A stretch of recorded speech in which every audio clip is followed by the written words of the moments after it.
Dito si Tulfo, huwag niyong gagalitin. Dito si Martin, merong sasabihin. Dito si Lord, hindi kanya kukunin. Dito si Sean Yao, ang ganda niyang tanawin. Dito si Tulfo, huwag niyong gagalitin. Dito si Martin, merong sasabihin. Dito si Sean Yao.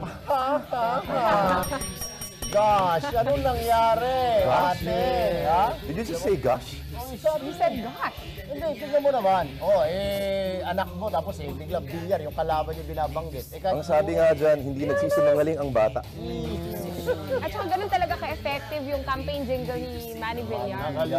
Ibig sabihin parang araw-araw na expose sa TV talaga yung bata. Pero meron theory si Lord dyan, mamaya i-explain niya kung bakit. Ano yun? Kung bakit Ako na naman. Di ba sabi mo kung bakit, pina-explain mo sa akin bakit yung mga bata ay gustong-gusto yung kanta yun. Wala ka naaalala. Hindi ko naalala. Parang may sumpa ata yun eh. May sumpa yun, may pinalit doon na kaluluwa siguro. Ngayon lang ako natuwa kay Baby James. Aha. Ang cute niya kasi. Oo nga eh. Yung sabay yung tawa niyang parang piliyong-pili yung mukha. Pero tama si Lord, yung ginawa ni Baby James, hindi na siya sinungaling yung bata. Oo. Napapanood niya siguro yung jingle. Kinulit-ulit, di ba? May hirap kabisaduhin yung kay Tito eh.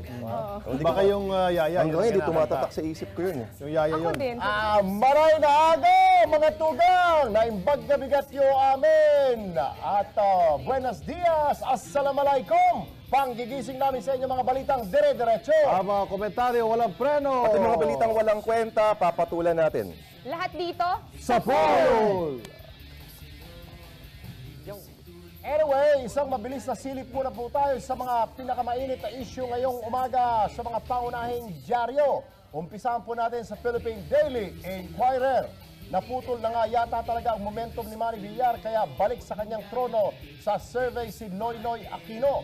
Sa lahat ng rehiyon, mapa-rich man o masa, pabor sa uniko iho ni Cory at Ninoy. Sa sobrang tuwa ni Noynoy, nangako pa itong sasayaw ala Nelson Mandela pag-alis ni Gloria sa Malacanang. Survey rin ng banner ng Manila Times, nakasentro ang istorya sa significant na pagsadsad ng ratings ni Villar.